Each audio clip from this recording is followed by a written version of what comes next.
Halo Sobat Bisnis, semoga sehat selalu. Bertemu kembali bersama saya Hafian, Content Manager Bisnis Indonesia Bisnis.com. Kali ini saya akan memandu acara Premium Talks dengan tema menguji daya tahan panas bisnis batubara.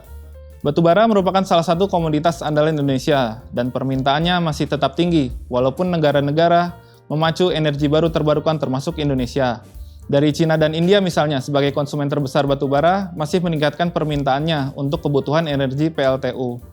Nah, di sisi lain, momentum musim dingin akhir tahun juga meningkatkan kebutuhan batu hitam tersebut. Peningkatan kinerja batubara tentunya menjadi sentimen positif bagi investor, karena tentunya akan mempengaruhi kinerja saham, kinerja keuangan, dan peluang dividen dari satu emiten. Apalagi, emiten batubara melakukan diversifikasi bisnis termasuk ke EBT untuk menjaga pertumbuhan bisnis yang lebih hijau dan berkelanjutan.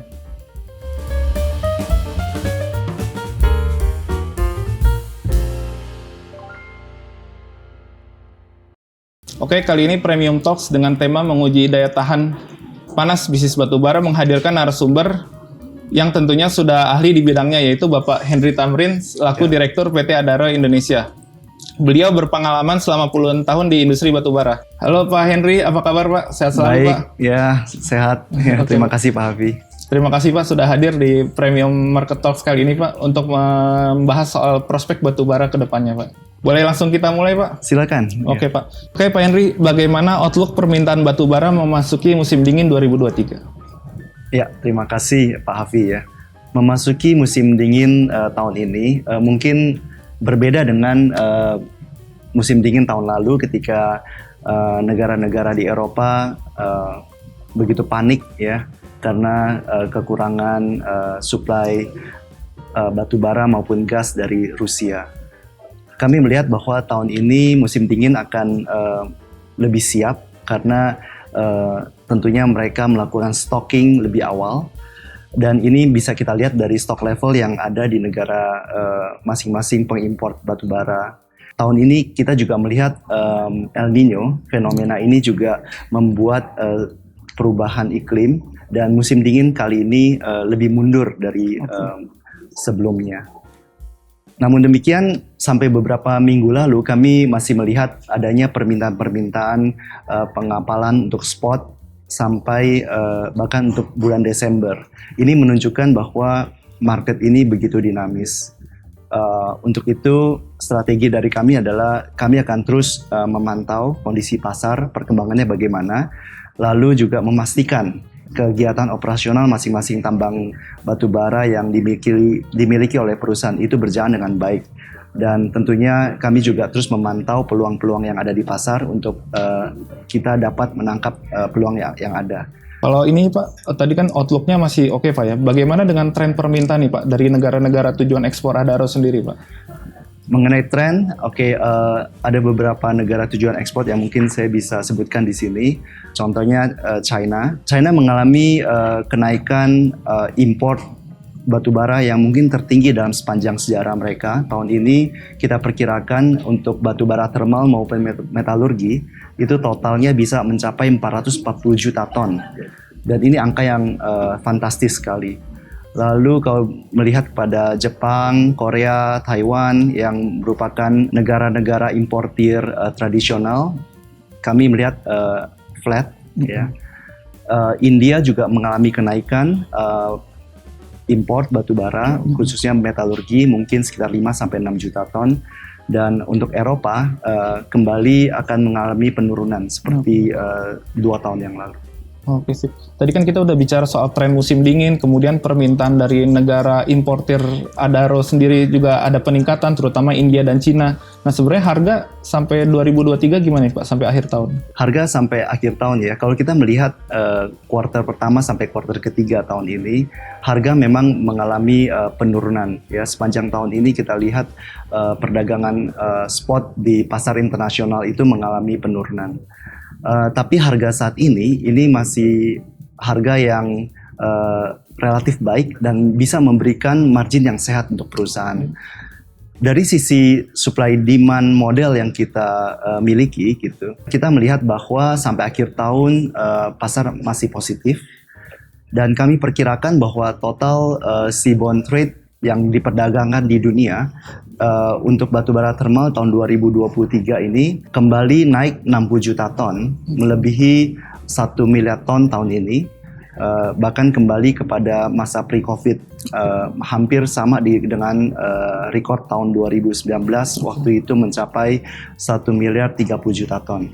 Untuk metalurgi ini juga naik signifikan, naik sekitar 50 juta ton, dan angka ini cukup fantastis karena ini adalah angka yang rekor tertinggi, yaitu kurang lebih 360 juta ton yang diperdagangkan di pasar dunia.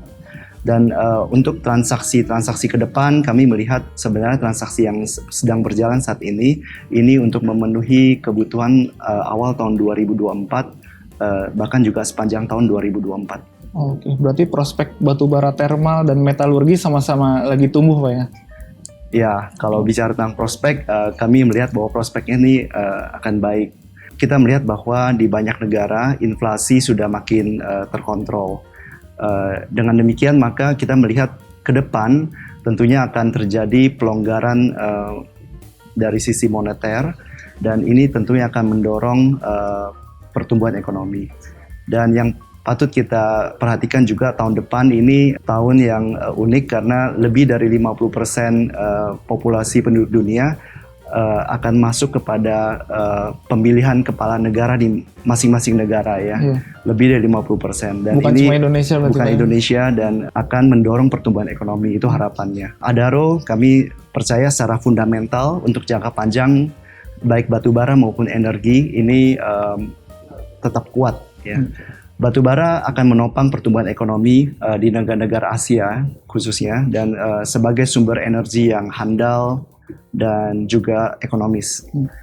Untuk kondisi ke depan memang sulit ya, kita nggak bisa menebak pergerakan harga bagaimana, tapi memang prospeknya baik. Bagaimana Adaro memandang prospek permintaan dan harga batubara 2024 nih Pak? Kira-kira katalisnya apa? Oh, katalis. Mungkin ada beberapa hal yang kita selalu perhatikan di pasar. Tentunya yang secara fundamental itu adalah supply dan demand ya.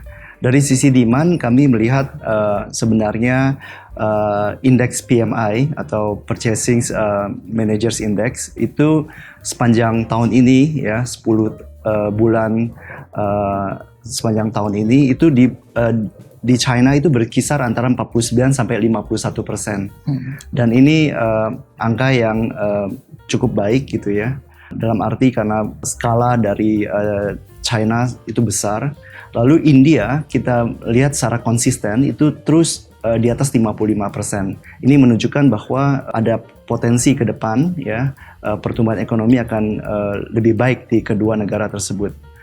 Dari sisi demand, dari policy, China untuk tahun 2024 mereka merelaksasi untuk term contract yang biasanya itu 100%, tahun depan 80%. Ini artinya apa? Ini artinya memberikan ruang kepada masing-masing PLTU untuk mengimpor batu bara.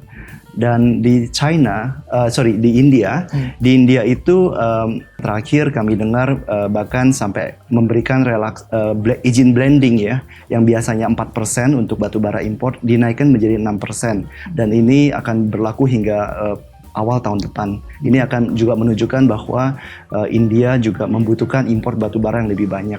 Dari sisi supply, tentunya produksi Indonesia adalah menjadi faktor utamanya gitu. Produksi Indonesia tahun ini naik signifikan.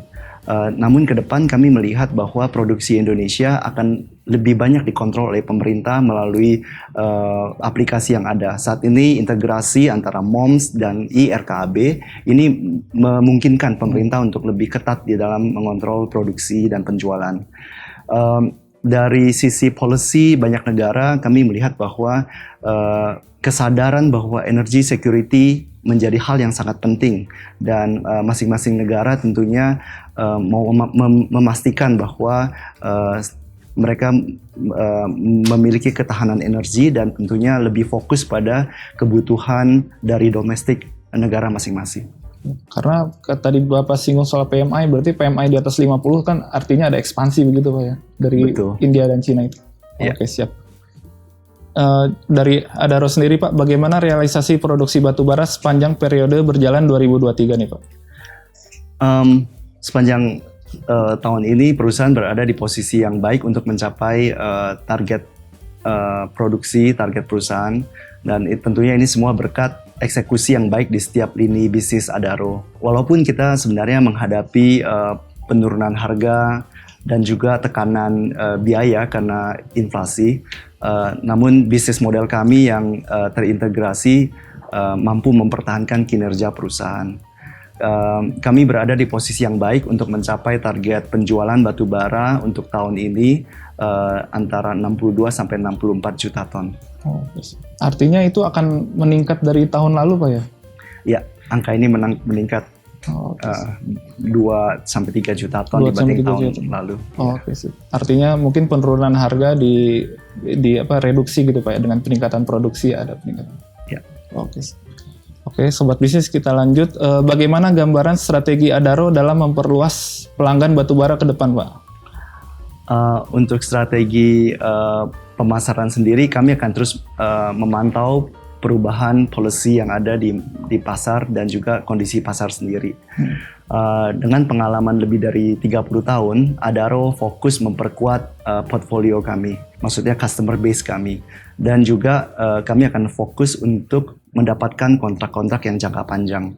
Kami juga memperhatikan resiko dalam bisnis. Tentunya kami akan berusaha mendiversifikasi negara tujuan dan juga sektor industri. Adaro optimis bahwa prospek pertumbuhan ke depan didukung oleh pertumbuhan permintaan di Asia Selatan maupun Asia Tenggara termasuk Indonesia. Kira-kira apakah ada potensial buyer baru Pak untuk pasar ke depan? Ya, kami akan tetap fokus melihat pertumbuhan pasar di Asia Selatan, khususnya India dan juga Asia Tenggara, termasuk Indonesia. Ini adalah pasar yang terus menjadi fokus perhatian kita. Tentunya kami tidak meninggalkan pasar tradisional di Asia Utara, Asia Timur ya. Mengenai sebaran geografi penjualan kita untuk 9 bulan pertama, untuk batubara thermal utamanya masih di Indonesia kurang lebih 25%, Asia Tenggara juga sekitar 25%, ke China kita jual kurang lebih 22%, lalu Asia Timur 18% dan India 12%. Nah, sementara itu melalui PT Adaro Minerals Indonesia untuk 9 bulan pertama kami melakukan penjualan batubara metalurgi dengan sebaran geografi utamanya ke Jepang sekitar 33%, kurang lebih sepertiga dari penjualan kami. Lalu ke China juga 26%, ke India 20%, ke Korea 7%. Kurang lebih seperti itu. Selanjutnya Pak, bagaimana gambaran proyeksi kinerja operasional dan keuangan Adaro kira-kira nih Pak 2024 seperti apa Pak? Untuk tahun 2024 kami sedang menyelesaikan perencanaan produksi dan penjualan dan sedang kami ajukan untuk persetujuan ke pihak pemerintah. Untuk harga batubara tentunya bergerak mengikuti siklus gitu dan selalu berfluktuasi. Untuk itu kami selalu fokus pada hal-hal yang dapat kami kendalikan. Kami sangat mengutamakan tentang keunggulan dari operasi dan juga efisiensi biaya. Dan dua hal itu yang membuat perusahaan menjadi supplier batubara yang reliable dan reputable. Hingga saat ini Adaro memiliki posisi keuangan yang cukup sehat, di mana secara keseluruhan laba perusahaan tetap kuat. Tentunya ini berkat dukungan dari harga batubara yang relatif baik dan performance operasi yang baik. Sebagai gambaran untuk 9 bulan tahun ini, posisi keuangan Adaro dari posisi kas bersih, kita punya $1.835 miliar, dari laba inti $1.418 miliar, EBITDA operasional kita sebesar $1.944 miliar. Selain itu, Adaro juga terus mengembangkan dan mendiversifikasi bisnis di luar dari batubara thermal. Bagaimana sejauh ini perkembangan diversifikasi Adaro ke bisnis di luar batubara? Adaro terus berupaya mengembangkan dan mendiversifikasi bisnis kami di luar batubara thermal. Ya. Sebagai perusahaan penyedia energi nasional, Adaro ingin berperan penting untuk mendukung transformasi ekonomi Indonesia. Di antaranya kami mengambil peluang untuk mendukung ekonomi hijau, green economy. Selain itu, Adaro mendiversifikasi bisnis dengan bertransformasi menjadi 3 pilar yang mendukung pertumbuhan berkelanjutan. Ada 3 pilar, kami punya pilar Adaro Energy, Adaro Minerals, dan Adaro Green. Pilar Adaro Energy membawahi seluruh bisnis energi, termasuk di dalamnya batubara dan juga batubara thermal dan juga PLTU. Bisnis energi ini telah membawa Adaro Group menjadi salah satu perusahaan energi terbesar di Indonesia. Yang kedua, pilar Adaro Minerals. Pilar ini memiliki salah satu aset batubara metalurgi terbesar di dunia dan menyediakan logam dan mineral lainnya untuk ekonomi hijau. Adaro berkomitmen untuk mendukung program pemerintah dalam program hilirisasi dan pengembangan ekonomi hijau di Indonesia. Saat ini kami sedang membangun smelter aluminium di Provinsi Kalimantan Utara, dan dari pembangunan smelter aluminium ini tentunya akan membantu mengurangi impor aluminium, akan meningkatkan devisa dan penerimaan pajak, dan tentunya juga berkontribusi dalam menciptakan lapangan pekerjaan. Yang ketiga adalah pilar Adaro Green yang memberikan dukungan bagi energi baru terbarukan, dan ini akan kita gunakan untuk mendukung hilirisasi dan mineral processing dari pilar yang kedua. Kami juga berpartisipasi aktif dalam tender-tender pembangkit listrik energi terbarukan di Indonesia maupun regional. Oke Pak Henry, tadi kan kita udah bahas salah satu pilar yaitu Adaro Green. Kira-kira proyeknya boleh disebutkan nggak Pak? Apa aja ini Pak yang lagi dikerjakan Pak? Oke, beberapa proyek energi hijau yang dikembangkan oleh Adaro melalui pilar Adaro Green. Di antaranya sejak tahun 2018 kami memasang 130 kilowatt peak PV rooftop di Klanis, Kalimantan Tengah. Dan saat ini juga kami menambah lagi kapasitas sebesar 468 kilowatt peak. Yang kedua, kami bersama dengan Total Eren dan PJBI menandatangani perjanjian jual beli listrik dengan PLN untuk proyek PLTB, jadi Bayu ya, di tanah laut berkapasitas 70 MW yang dilengkapi dengan sistem penyimpanan energi baterai sebesar 10 MWh. Yang ketiga, kami juga sedang menyiapkan membangun PLTA, namanya PLTA Mentarang Induk, berkapasitas 1.375 MW yang akan menyediakan pasokan listrik bagi kawasan industri hijau di Kaltara. Yang keempat adalah melalui PT Adaro Clean Energy Indonesia bersama dengan Medco Power dan PT Energi Baru TBS, kami menandatangani nota kesepahaman untuk pengembangan pabrikan manufaktur PV dan baterai untuk penyimpanan energi. Berarti nanti ada sinergi Pak ya antara Adaro Mineral kemudian Adaro Green di Kaltara itu Pak ya? Betul. Karena energinya hijau dan smelternya juga hijau. Betul. Oke Pak Henry, bagaimana implementasi ESG di grup Adaro sejauh ini? Sebagai grup pertambangan dan energi di Indonesia, Adaro telah mengintegrasikan ESG dalam kegiatan operasi Adaro.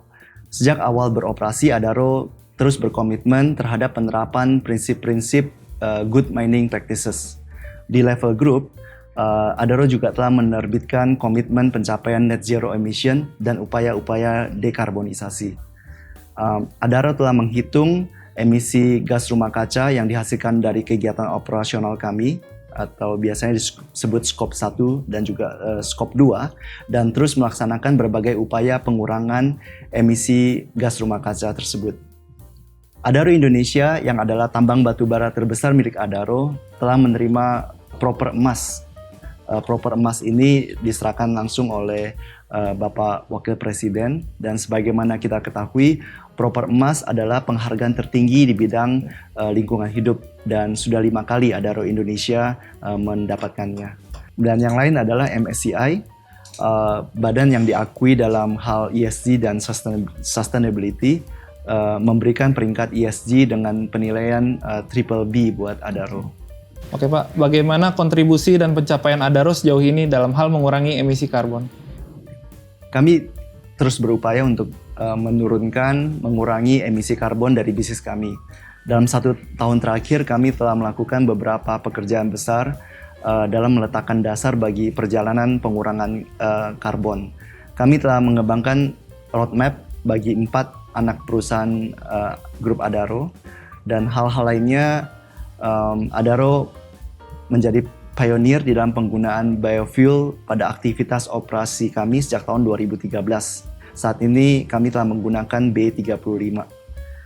Kami juga mengurangi konsumsi bahan bakar fosil dan meningkatkan pemanfaatan EBT melalui elektrifikasi, melalui co-firing batubara dengan biomas di salah satu PLTU kami, lalu juga pembangunan PLTS tenaga surya untuk operasional dan fasilitas infrastruktur. Kami juga melakukan beberapa proyek-proyek dekarbonisasi seperti rehabilitasi daerah aliran sungai dan revegetasi untuk mendukung program lingkungan pemerintah. Intinya Adaro terus melaksanakan program-program untuk operasional yang lebih efisien dan manajemen energi yang lebih ramah lingkungan. Oke, menjadi salah satu fokus Pak ya, pasti yang ramah lingkungan itu Pak ya. Ya. Oke Pak, pertanyaan terakhir, bagaimana komposisi revenue stream Adaro ke depan Pak di tengah upaya perseroan untuk diversifikasi? Seiring dengan pertumbuhan pilar-pilar non batubara thermal, kontribusi pilar-pilar terhadap pendapatan perusahaan akan terus meningkat. Target transisi internal Adaro adalah pada tahun 2030 kami akan memiliki sekitar 50% dari total pendapatan kami berasal dari bisnis non batubara thermal. Oh, berimbang Pak ya, 50-50 berarti Pak? Ya. Oke, siap. Oke sahabat bisnis, itu tadi diskusi kita dengan Pak Henry Tamrin, Direktur Adaro Indonesia, dan juga di ADMR juga Pak ya, Adaro Minerals Pak ya? Iya. Ya, jadi intinya outlook batubara positif akhir tahun ini dan kemudian tahun depan juga. Dan di sisi lain, Adaro juga selain memacu bisnis batubaranya juga ke diversifikasi energi terbarukan. Dan juga faktor ramah lingkungan tadi Pak ya, selalu menjadi fokus. Oke sobat bisnis, terima kasih telah mengikuti acara Premium Talks menguji tahan panas bisnis batubara. Sampai jumpa di lain kesempatan.